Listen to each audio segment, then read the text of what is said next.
Hi mayam na pu ka chani ngol channel da muko sona taram noksari mayam ngasi su video mo pura kala ado ngasi gi video si aina jerum gi ne khenjang ama thonge ba kaya kani ikari hai gadra kari no khangdre ko tomato ko toro ko dum thong bane ba adu idai mayam do chara ke ai mi che po mi ko mayam do miche phawdi phagra bani apa duga kai haini adum mamang na na gi bagi ne tuna miche mantha ba ko bolai ti aba do gi di huji shu ai tumure tumba hogalaga ina video si budi nga sai na chak thongo ta na sem khra bani aba adai gi nga hak tumuraga hogalaga mu huji se kai gen hai daga hai ri ne ba ko mayam da ta hal hi ne ba ha gi intro ka tang hogalak pai do kai do doi no ai do adi do mayam da khanghala mi ne ba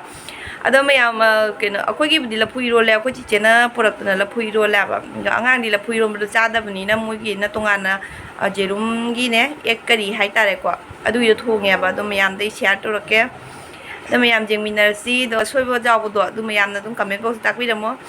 ai ke ya thoi na su cha hinjang thong do jam hai ba na te ba na tra ga dei dum cha hinjang thong video mayam ha pa pa ja ba ne ba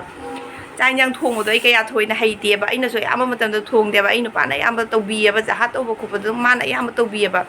ai ke ya thoi na thong de ba ne mayam ai mi chin ngai tam na loi swai je ba po me ko aduni mayam dum jeng biu mayam aduga dum asoi hun ja bo do mayam na dum comment box ta tak pi da mo ai nu pa tum mi na khori oi aduni mayam ai video se haura si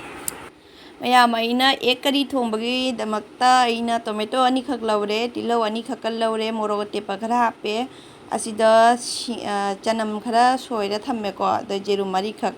jerum jemari khitang lairame adu mari dino dum tawrani aduga ginger di aina paste oina lorokpodo asigi ginger paste se si dum hapani aba chanam gi paste su lorokpani adu daina chanam dum laiba duga misi da punna taktoini aidana aina dum chanam je oina laure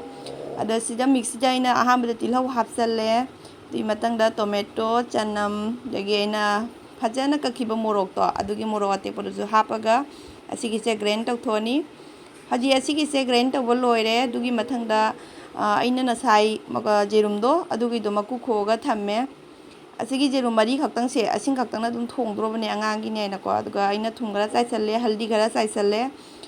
dagi jira khara chai challe du mathang da si je color food ni mayam aina color food happy se machu si am phajai dana ko tairaga tosalaga asangang bo do adugi do machu do phajaba do anga na horen chaning gadra aina khallaga aina color food se hapchan bani aba da sumaina totle du mathang daina khang thangale aduga thau khara hapchalle ade aina hojita tot khiba jerum phajaba do adugi do hapchalle phajadra jengune machu je oima ngawre anda asi se ngawrani jamna hendona munna ngawdoi nate ko half boil haitare half khatang munna ngawba haitare ko adu aina hambada soi hina tespata hapchang khare tilawana hapkadaba do duegi morok ani khak laure dalchini ani khak ani ahum khak hapchalle दुगी मथंग C J fry तौरे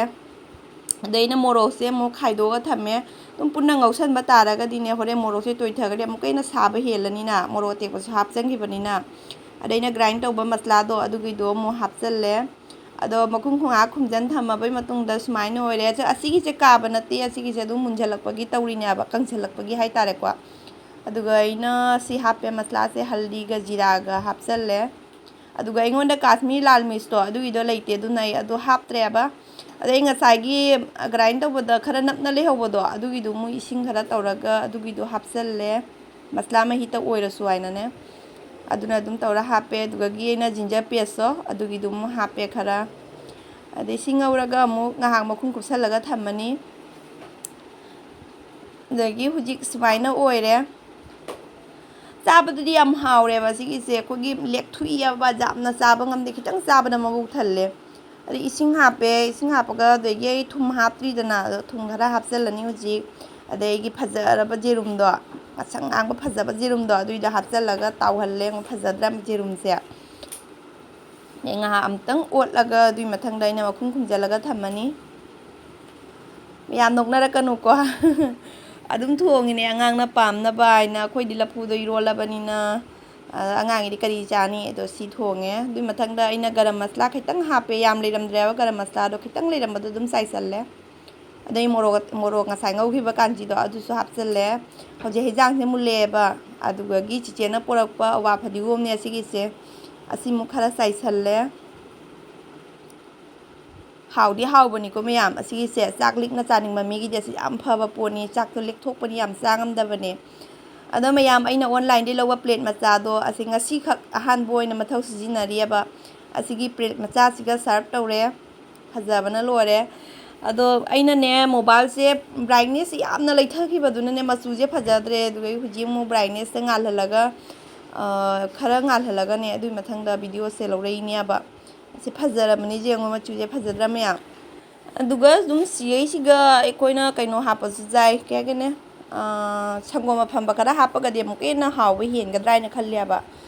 ꯃꯌꯥꯝ ꯂꯣꯏꯔꯦ ꯑꯩꯒꯤ ꯍꯦꯟꯖꯥꯡꯁꯦ ꯁꯣꯝꯗ ꯖꯦꯔꯨꯝ ꯊꯣꯡꯕꯗꯣ ꯂꯩꯔꯦ ꯑꯗꯨꯒ ꯑꯩꯅ ꯂꯐꯨ ꯏꯔꯣꯟꯕ ꯍꯥꯏꯕꯗꯣ ꯁꯣꯝ ꯁꯥꯏꯗꯇ ꯂꯩꯔꯤꯁꯤꯅꯤ ꯑꯉꯥꯡꯗꯤ ꯖꯦꯔꯨꯝ ꯊꯣꯡꯕꯁꯦ ꯌꯥꯝ ꯍꯥꯎꯅ ꯆꯥꯈꯔꯦ ꯑꯗꯣ ꯑꯩꯗꯤ ꯖꯦꯔꯨꯝ ꯊꯣꯡꯕꯁꯦ ꯑꯃꯐꯥꯎ ꯆꯥꯍꯧꯗꯔꯦ ꯑꯩ ꯆꯥꯕ ꯉꯝꯗꯦ ꯌꯥꯝ ꯂꯦꯛꯊꯨꯏꯑꯕꯀꯣ ꯑꯗꯨꯗꯒꯤ ꯂꯐꯨ ꯏꯔꯣꯟꯕꯁꯤ ꯌꯥꯝ ꯊꯤꯅ ꯍꯥꯎꯔꯝꯃꯦ ꯊꯣꯠ ꯊꯣꯠ ꯂꯥꯎꯔꯅ ꯌꯥꯝ ꯊꯤꯅ ꯍꯥꯎꯔꯝꯃꯦ ꯑꯩꯅ ꯃꯀꯨ ꯑꯊꯥꯕꯗꯣ ꯑꯗꯨꯝ ꯈꯛꯇꯪꯇꯅꯦꯕ ꯑꯩꯅ ꯃꯀꯨ ꯂꯧꯊꯣꯛꯏꯗꯣ ꯃꯅꯨꯡꯒꯤ ꯊꯪꯕꯗꯨꯗꯤ ꯃꯀꯨ ꯑꯝꯇ ꯂꯧꯊꯣꯛꯇ꯭ꯔꯕꯅꯤ ꯑꯗꯨ ꯌꯥꯝ ꯊꯤꯅ ꯍꯥꯎꯔꯝꯃꯦ ꯂꯐꯨ ꯏꯔꯣꯟꯕꯁꯤꯁꯨ ꯑꯗꯩꯗꯤ ꯃꯌꯥꯝ ꯑꯩꯒꯤ ꯚꯤꯗꯤꯑꯣꯁꯤꯁꯨ ꯁ꯭ꯋꯥꯏꯗ ꯑꯗꯨꯝ ꯂꯣꯏꯁꯤꯜꯂꯒꯦ ꯃꯌꯥꯝ ꯚꯤꯗꯤꯑꯣꯁꯦ ꯂꯥꯏꯛ ꯀꯃꯦꯟ ꯇꯧꯕꯤꯔꯝꯃꯣ ꯑꯁꯣꯏꯕ ꯃꯐꯝꯗꯣ ꯇꯥꯛꯄꯤꯔꯝꯃꯣ ꯃꯊꯪꯒꯤ ꯚꯤꯗꯤꯑꯣꯗ ꯑꯃꯨꯛ ꯊꯦꯡꯅꯔꯁꯤ ꯕꯥꯏ ꯕꯥꯏ